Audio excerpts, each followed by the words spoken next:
What are we talking about today? Best of 3 versus best of 1. Okay, got it. I've just seen a lot of discussion. I've seen a lot of points being made, but it's an important discussion to have. So let's try and have it. If you want to settle the wreckage that has been this debate, you've come to the right place. Settle the wreckage? Really? I just thought you were better than that. Anyway, it's just pros and cons, people. Just pros and cons, but there's reasons to really push for one or the other depending on the audience and the perspective that we're looking at. Best of 1 is great for those quick casual games to introduce a new player to the game, or for trying out some quick but pretty maybe janky or spicy decks that you just want to have some fun with. And then best of 3 is the more complete, more intense, more authentic, full Magic experience. I'm not trying to give a dissertation on the merits or shortcomings of each format, but if we can settle, don't push it on the basics of each format and what audience they cater to or support better, that'll probably help us come to a more concrete solution, at least until Wizards comes out with some more communication around each format and their goals for it. And hey, if you disagree with me, let me know in the comments. I'm happy to have a more in-depth, more specific discussion, but for this video, kind of just want to stay high level. But again, you want to talk about it, let's do it. Now, I think there are 4 distinct community groupings to look at. The first being casual, new, or returning players to the game. The second grouping being those veteran or really experienced players. Group 3 are those that watch MTG content like vlogs or streams but don't really play the game. And then group 4 are those that watch the game but also play the game. So they're doing it all. And sure, we could break it out into those that watch as casual players and those that watch as experienced players, but it's just more work to break it out into 5 groups than 4. You know, like I can just put them around the screen like this, leave my face kind of in the middle. So which format, best of 1 or best of 3, works the best for each of these groupings? For casual and newer players, kind of already said it, but best of 1 is obviously just going to be a, generally speaking, better format to run with. There's a massive learning curve to Magic, so watering it down a little bit, cutting out the sideboarding, just having one game. We want the competitive experience to be accessible, especially to those newer players. So in order to make it easier, I think best of 1 just works better for that audience, because we're not trying to do survival of the fittest. Don't push the card puns. Don't.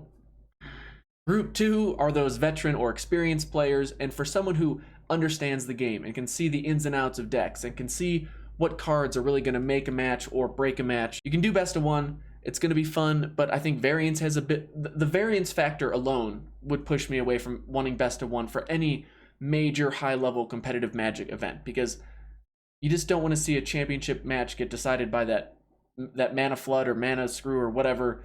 You want to see as in-depth and intense of a match as possible, and it's hard to get that in one single match. Now on to the viewers, but the people that don't really enjoy playing the game quite as much are group 3. Those people are probably still going to want a best of 3 format. I could see the reasoning for best of 1. You might see some more spicy or janky type decks. You might see a bit more casual, fun environment, but I would assume the general viewer wants that in-depth experience. They want that ability for the commentators to share what's going on, why this match is intense, to see that evolution of the game where someone's sideboarding in and you see the mind games. You can learn more about the strategies and the meta, and I just think generally speaking, best of 3 is certainly going to be the better viewing experience. So then for group 4, the same's going to go for them. The people that watch and play the game, they're going to want to be able to watch the game, get that full viewing experience, but then also take what they learned and then apply that to the decks and the competitive environments that they're going into. It's going to be really hard to gain some kind of insight or gain something that you can then apply to your own game and your style of play and your strategies. If you're just doing the best of 1 format,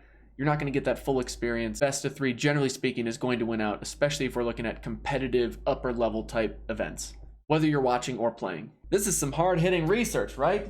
Someone should just tell me to get to the point. Oh, sweet baby Jesus. You probably want to bring me to trial, don't you? Why are you? Just, why is there so much debate and discussion? What's been the catalyst for wanting to maybe look at, reevaluate, change the competitive structure? Well, it's Arena. It's Arena, it's esports, it's 100% Arena being this flagship product to push Magic the Gathering into the esports arena. That's kind of using that same word. Arena is the flagship product to get Magic to the masses. It's not like this discussion has never happened. And when you're trying to grow the player base, like really grow the player base, you got to make some concessions about what maybe works for the really in-depth, entrenched, passionate players versus those that are just going to casually approach the game. If we mention Magic's probably biggest competitor, Hearthstone, there's clearly an audience for this gaming, this card gaming esport world. Now, how big it'll get, we don't know. But if I take a step back as a completely unbiased person who's never played Hearthstone, it's clearly an inferior game. Magic's trying to capitalize on that placeholder. They're going to say, thank you very much for being here, but we've got things to do. Let's just take a step back. When you were a new player, depending on when you started and what the rules were and such and what the formats were, you're always having new cards, new mechanics to learn. There's just a lot to take in. So we can all just agree that best of one is easily the better of the two options if you're just a newer player approaching the game. Yes, it's a watered down version. No, it is not a super awesome in-depth test of your skills or abilities. Yes, there's more of a susceptibility to variance determining the match. And if Wizards says we're pushing best of one as our truly competitive format for any major tournament, I will whine about it and say that is a terrible mistake until the cows come home. Do people still say that? Anyone? No? Maybe? But the reason it's getting so much attention and Wizards is trying to incorporate it into even paper events now that we've seen some leaked letters about LGS is trying best of one for pre-releases is because Wizards is trying to grow Magic to meet and then surpass Hearthstone. And I'll get more into the numbers around it when I do my Magic as an esport and kind of give my feelings about that. But my point is, Magic has a long way to go just to catch Hearthstone. And if we're trying to grow a lot, we have to prioritize that new player experience. That's just, if we're talking about what tournaments are going to get the format, the point is, if the game's going to grow, we got to prioritize those new players. That's all it's going to come down to. That's the most compelling argument for moving the game in some way to this best of one format. I don't think Wizards is going to like blow the ship up and say, well, every tournament's best of one, moving on. Like no one would be happy with that. Because even a new player, as you start to get acclimated and you see the attractive qualities of best of one and how much you enjoyed it, but then you start thinking, man, I'd really like to be able to adapt during a match. I'd like this to be more of a test of my ability. I'd like this to give me the option to call an audible and see if my opponent can respond as well as I respond. You know, like people are going to want that best of 3+ match version. And I would say if Arena's going to have these best of ones, then I think it is kind of cool if they have some crossover between the LGS and Arena, because people are going to want to play the paper version. And if they can go into an LGS and say, hey, we're doing a pre-release, and now it's best of 5 or 6 individual games instead of 3 matches or 4 matches, I just want to make sure I'm having fun.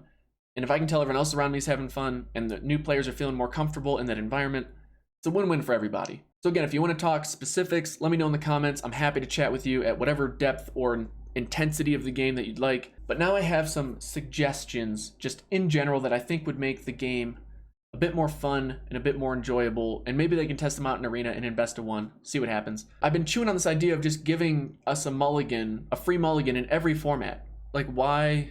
I know that some decks will probably benefit more from it. If both sides can take advantage of it, I think it's nice to make it more consistent that the deck you built and the strategy you're going for has a better chance of just starting off on an even footing, and that everyone can have a more complete game. I think having that free mulligan, which you get in a 2-headed giant typically, really just makes the games go a bit smoother. And it will help with my least favorite part of Magic, which is variance. It's inherent to the game. It's something that makes the game awesome, but it's also something that takes away from matches. So if there's something that can help it, like a mulligan for every match, I'm up to try it. And another would just be to put some codes in the booster packs. So if someone buys a box, they get, say, even if it's just 3 or 4, like a handful, have me be excited at the LGS. Oh, sweet, I open this up, I get a free pack, I'm gonna go onto my account, type this code in. It just seems like such a massive win-win. And I think if that were to happen, it would really open the gates. You are literally the worst. Frankly, I'm mortified that you would say something so hurtful. That's it, we're done, cut it. Cut it, we're moving on. Moving it. Yep, this guy's got to go. Let me know again your thoughts about what you like about best of one or best of 3, or what you don't like about best of one or best of 3. Let me know if my video made any sense, just trying to frame the argument around here's why best of 3 makes sense, here's why best of 1 makes sense. Again, I think the big driver is just trying to grow the game and make it more accessible to newer players. Best of 3 plus isn't going anywhere, and I hope Wizards will just be more open and communicative about what they're looking at and what they're focusing on, and just share with us their mindset, because I think we could offer some great insight, but you know, it's not my call. I'm just here to make some fun YouTube videos. So with that, if you enjoyed the video, I really appreciate you watching. Hit the subscribe button, like it if you like it, if you like it. Thanks for watching. We'll see you in the next video. Peace.